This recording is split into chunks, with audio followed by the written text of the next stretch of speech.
Hello friends, Ramya வீட்டு சமையலுக்கு உங்களை வரவேற்கிறேன். இன்றைக்கு ரொம்ப சூப்பரான ஒரு வீடியோ பார்க்க போகிறோம். அதாவது ப்ரான்ஸ் நம்ம வாங்கிட்டு வந்தோம் அப்படின்னா க்ளீன் பண்ணுறது ரொம்பவே கஷ்டம்.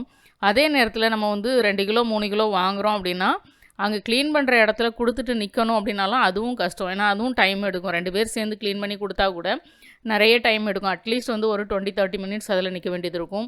அதுவும் இல்லாமல் அவங்க ப்ரான்ஸ் ப்ராப்பராக க்ளீன் பண்ணியும் கொடுக்க மாட்டாங்க. அதனால் இந்த வீடியோ நிறைய பேருக்கு யூஸ்ஃபுல்லாக இருக்கும் அப்படின்றதுக்காக இந்த வீடியோ நான் போடுறேன். சின்ன சின்ன ப்ரான்ஸை எவ்வளோ ஈஸியாக க்ளீன் பண்ணலாம் அப்படின்றது தான் இதில் பார்க்க போகிறோம். இதில் நான் எடுத்துருக்கிற ப்ரான்ஸ் பார்த்திங்கன்னா வனாமி தான். வனாமி இறால் தான் நான் எடுத்திருக்கேன். அதாவது வளர்ப்பு இறால் தான் நான் எடுத்திருக்கிறேன். வளர்ப்பு இறாலை க்ளீன் பண்ணுறது ரொம்பவே ஈஸி. ஏன்னா அதனுடைய ஓடுகள்லாம் ரொம்ப ஈஸியாக அதில் கலண்டு வர மாதிரி தான் இருக்கும். இது கடல் இறாலுக்கு கொஞ்சம் டைட்டாகவே ஃப்ரெஷ்ஷான ப்ரான்ஸ் பார்த்திங்கன்னா நல்லா டைட்டாக பிடிச்சிருக்கும்.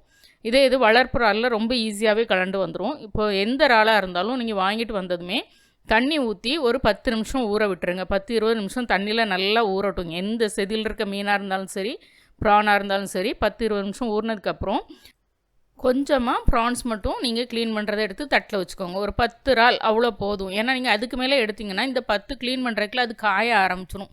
மீதி ப்ரான்ஸ்லாம் தண்ணியிலே இருக்கட்டும்.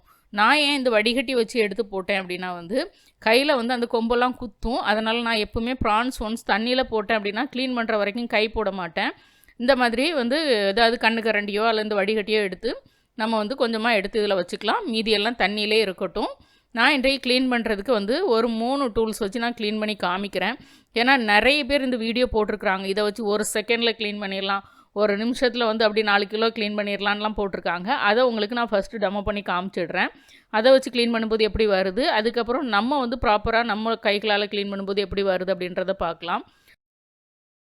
இதுக்கு ஃபஸ்ட்டு நான் ஃபோக் எடுத்துருக்கிறேன், முள்ளு கரண்டி எடுத்துருக்கிறேன். முள்ளு கரண்டி எடுத்துகிட்டு நீங்கள் தலையை சிசரை வச்சு கட் பண்ணியும் போடலாம், அல்லது கைகளால் கிள்ளி போட்டுட்டு இந்த மாதிரி ஃபோக்கை அதனுடைய அந்த ஷெல்லுக்குள்ளே விட்டுட்டு நீங்கள் எடுத்தீங்க அப்படின்னா அது முழுசாக அப்படியே ப்ரான் வந்துடுமா. இப்படி தான் நிறைய பேர் வீடியோ போட்டிருக்காங்க. நானும் ஒரு 10-20 ப்ரான் ரொம்ப ஸ்மூத்தாக லூஸாக ஓடு இருக்க ப்ரானெல்லாம் எடுத்து ட்ரை பண்ணேன். எந்த ப்ரானுக்குமே வரல. எல்லா ப்ரானும் இந்த மாதிரி 2-3 தான் எனக்கு பிஞ்சு போச்சு. நீங்களும் ட்ரை பண்ணி பாருங்கள். கண்டிப்பாக இந்த ஃபோக் வேலை செய்யாது. ஏன்னா தம்ப்நெயிலில் அந்த மாதிரி போட்டிருப்பாங்க. நீங்கள் 1 செகண்டில் அப்படியே எல்லாத்தையும் 2 கிலோ 3 கிலோ ப்ரான்ஸு க்ளீன் பண்ணிடலாம் அப்படின்னு சொல்லி போட்டிருப்பாங்க. ட்ரை பண்ணி பாருங்கள். நான் ஒரு 20-25 ப்ரான் ட்ரை பண்ணதுக்கு அப்புறம் தான் நான் அந்த வீடியோவை நான் உங்களுக்கு போடுறேன். அதில் உங்களுக்கு ஒரே ஒரு ப்ரான்ஸ்க்கு இந்த மாதிரி 2-3 தான் நமக்கு பிஞ்சு போகும். நஞ்சு போன மாதிரி தான் ஆகிடும். இந்த ஃபோக்கோட அந்த ஒரு இது நமக்கு வேஸ்ட்டு தான். ஃபோக்கை வச்சு நம்மளால் ப்ரானை க்ளீன் பண்ண முடியாது. அடுத்து நான் ஒரு ஸ்டிக் எடுத்துருக்கிறேன். அதாவது பாபிக்யூ ஸ்டிக் எடுத்துருக்கிறேன். அந்த ஸ்டிக்கை கொஞ்சம் நேரம் தண்ணியில் ஊற போட்டு எடுத்துட்டு அதுக்கப்புறம் அதை வச்சு க்ளீன் பண்ணிடலாம் அப்படின்னு போட்டிருக்காங்க. இப்போ அதையும் நான் ஒரு ப்ரானோட தலையை கிள்ளி போட்டுட்டு அதுக்குள்ளே அந்த ஷெல்லுக்குள்ளே நான் இந்த ஸ்டிக்கை விட்டுட்டு இப்படி இழுத்தா வந்துடும் அப்படின்னு சொல்லி தான் போட்டிருக்கிறாங்க. நம்மளும் இதை ட்ரை பண்ணி பார்க்கலாம். ஃபுல்லாமே அந்த எண்டு வரைக்கும் டெயில் வரைக்கும் நான் விட்டுட்டு அப்படி லைட்டாக எடுத்தால் வந்துடணும். இது கம்பு இல்லை, நீங்கள் இதே மாதிரி கம்பி வச்சுருக்கீங்க, பாபிக்யூ ஸ்டிக்கு பதிலாக பாபிக்யூ கம்பி வச்சுருக்கிறீங்கன்னா அதை வச்சும் நீங்கள் ட்ரை பண்ணி பார்க்கலாம். ஏன்னா தின்னான கம்பியும் இருக்குது. இப்படி எடுத்தனா வந்துடணும். ஆனால் இதுவும் பாருங்கள் நமக்கு 2-3 தான் பிஞ்சு போச்சு. இதை வச்சும் நான் ஒரு 10 கிட்ட ட்ரை பண்ணேன். இதுவும் இதே மாதிரி தான் உங்களுக்கு 2-3 பிஞ்சு போச்சு. முழுசாக அந்த ப்ரான்ஸ் வரல. அதனால் நமக்கு இதுவும் ஃபெயில்டு தான்.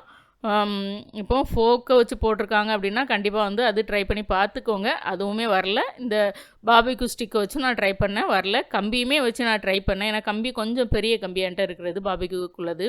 அதை வச்சுமே நான் ட்ரை பண்ணேன், அதுவுமே வரல. இப்போ அடுத்து நம்ம சிசரில் பார்த்திங்கன்னா பெரிய சிசர் சின்ன சிசர் ரெண்டுமே யூஸ் பண்ணுறாங்க. இது கிச்சன் சிசரை வச்சு ஃபஸ்ட்டு யூஸ் பண்ணலாம். இந்த மாதிரி ஃபுல் எண்டுக்கும் கட் பண்ணிவிட்டு கலட்டுனா ஈஸியாக வந்துடும் அப்படின்னு சொல்கிறாங்க. இப்போ இதை கட் பண்ணுறதுக்கு பார்த்திங்கன்னா அட்லீஸ்ட் ஒரு 5 செகண்ட்ஸாவது ஆகும். அதுக்கப்புறம் ரிமூவ் பண்ணுறதுக்கு ஒரு செகண்ட்ஸ் 2 செகண்ட்ஸ் ஆகும். ஆக மொத்தத்தில் ஒரு ப்ரான்ஸு க்ளீன் பண்ணுறதுக்கு பார்த்திங்கன்னா உங்களுக்கு ஒரு 10-12 செகண்ட்ஸ் ஆகும் ஒரு சிசரை வச்சு க்ளீன் பண்ணணும் அப்படின்னா. அதே மாதிரி நான் சின்ன சிசரும் நான் யூஸ் பண்ணி காமிக்கிறேன். ஏன்னா பெரிய சிசர் அதில் பெரிய சிசரை யூஸ் பண்ணும்போது நமக்கு ஈஸியாக தான் வருது. அதாவது க்ளீன் பண்ண தெரியாதவங்களுக்கு கொஞ்சம் ஈஸியாக தான் இருக்கும். தலையை அப்படியே கட் பண்ணி போட்டுட்டு நீங்கள் அப்படியே ஓட கட் பண்ணி எடுத்திங்கன்னா உங்களுக்கு வந்துடும். ஆனால் 10-15 செகண்ட்ஸ் அதுக்கு நம்ம டைம் கொடுக்கணும். அடுத்து சின்ன சிசர், இதுக்கும் அதே மாதிரி தான். சின்ன சிசர் நல்லா ஷார்ப்பாக இருந்தது அப்படின்னா உங்களுக்கு கொஞ்சம் ஈஸியாக கட் பண்ண வருது. இதுவுமே உங்களுக்கு ஒரு 10 செகண்ட்ஸ் தான் ஆகும் கட் பண்ணி எடுத்துகிட்டு. அதுக்கப்புறம் வந்து ஷெல்லெல்லாம் கலட்டுறதுக்கு. ஆனால் உங்களுக்கு வந்து கைகளால் க்ளீன் பண்ண தெரியாது அப்படின்னா வந்து இந்த மாதிரி சின்ன சிசர் வந்து நீங்கள் வந்து ஷார்ப்பான சிசர் வாங்கி வச்சுக்கிட்டீங்க அப்படின்னா வந்து உங்களுக்கு வந்து ஈஸியாக இருக்கும் க்ளீன் பண்ணுறதுக்கு. ஆனால் ஒரு ப்ரான்ஸு க்ளீன் பண்ணுறதுக்கு 10 செகண்ட்ஸ் ஆகும். நம்ம அடுத்து வந்து கைகளால் க்ளீன் பண்ண போகிறோம். கையால் க்ளீன் பண்ணுறது தான் இருக்கிறதுலே ரொம்ப ரொம்ப ஈஸி மெத்தட். இந்த பாதி இருக்க அந்த இடத்துல வந்து நம்ம வந்து ஓட்டை கலட்டிடலாம். அந்த ஃபோல்ட் ஆகிற இடத்துல வந்து ஓடு வந்து உடஞ்சிருக்கும், அதில் கலட்டிட்டு அப்புறம் வால் பக்கத்தில் இந்த மாதிரி பெருவரல வச்சுட்டு ஒரு அழுத்தம் கொடுத்தீங்க அப்படின்னாலே ஈஸியாக வந்துடும். ஜஸ்ட் 2 செகண்ட்ஸ் 1 செகண்ட்ஸ்க்கு ஒரு ப்ரான்ஸை நம்மளால் க்ளீன் பண்ண முடியும். கைகளால் க்ளீன் பண்ணுறதுல இதுதான் அட்வான்டேஜ். இந்த மாதிரி ஃப்ரண்ட்லேருந்து எடுத்திங்கனாலே அந்த மேலே அதுலேருந்து எடுத்திங்கனாலே அந்த உள்ளே இருக்க அழுக்கும் வந்துடும் ஈஸியாக. அதை கட் பண்ணி எடுக்கணும்னு அவசியம் கிடையாது. இங்கே பாருங்கள், நான் வரிசையாக உங்களுக்கு 2-3 ப்ரான்ஸ் க்ளீன் பண்ணி காமிக்கிறேன். ஜஸ்ட்டு அந்த ப்ரான்ஸ் ஃபோல்ட் ஆகிற இடத்துல மேலே உள்ள ஓட்டை பாதியை உடச்சிட்டு வாலில் ஒரு அழுத்தம் கொடுத்தீங்கன்னா வந்து முழுசாக உள்ளேருந்து வெளியில் வந்துடும்.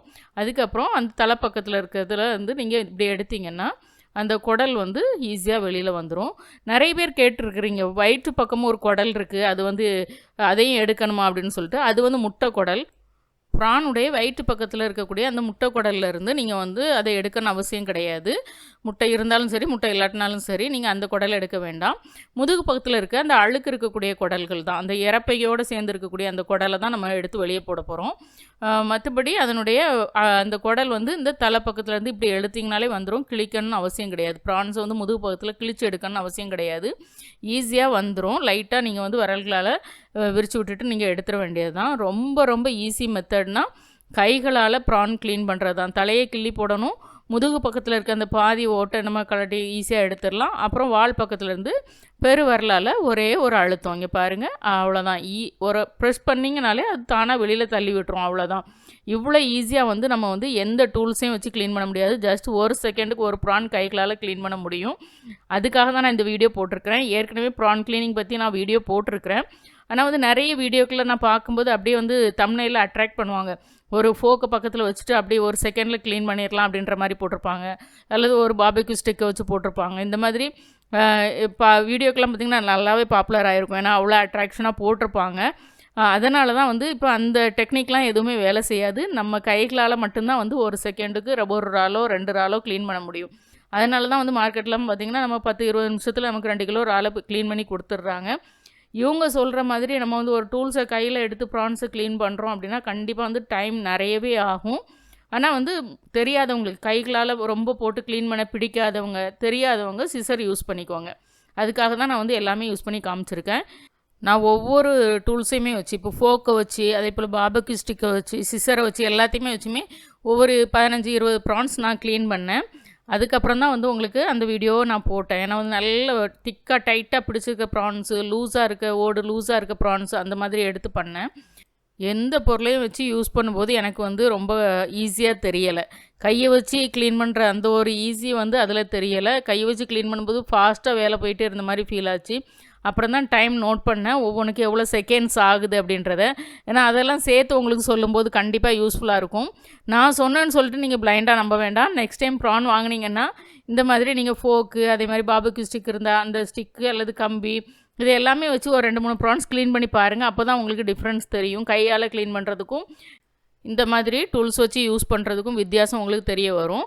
கண்டிப்பாக ட்ரை பண்ணி பார்த்துட்டு உங்கள் கமெண்ட்ஸை கொடுங்க. அப்போ தான் எனக்கும் வந்து வீடியோ போடுறதுக்கு இன்ட்ரெஸ்டிங்காக இருக்கும்.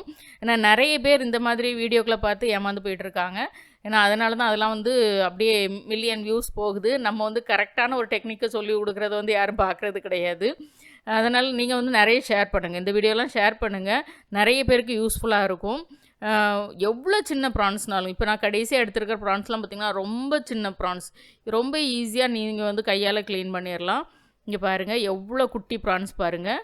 அப்படியே அந்த ஃபோல்டாக இருக்கும் பாருங்கள். ப்ரான்ஸ் வந்து ஸ்ட்ரெயிட்டாக இருக்காது, வளைஞ்சு தான் இருக்கும். அந்த முதுகு பக்கத்துலேருந்து எடுத்திங்கன்னா அந்த மேலே இருக்க ஷெல் வந்துடும்.